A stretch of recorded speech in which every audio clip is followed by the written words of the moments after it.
ایک یہودی نے حضرت عمر بن خطاب رضی اللہ تعالیٰ عنہ سے کہا کہ اے امیر المومنین، تمہاری کتاب قرآن میں ایک آیت ہے جسے تم پڑھتے ہو، اگر وہ ہم یہودیوں پر نازل ہوتی تو ہم اس کے نزول کے دن کو یوم عید بنا لیتے۔ آپ نے پوچھا وہ کون سی آیت ہے؟ اس نے جواب دیا سورہ مائدہ کی یہ آیت کہ آج میں نے تمہارے دین کو مکمل کر دیا اور اپنی نعمت تم پر تمام کر دی اور تمہارے لیے دین اسلام پسند کیا۔ حضرت عمر رضی اللہ تعالی عنہ نے فرمایا کہ ہم اس دن اور اس مقام کو خوب جانتے ہیں۔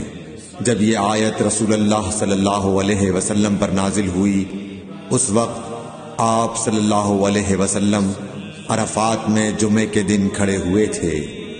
صحیح بخاری حدیث نمبر 45۔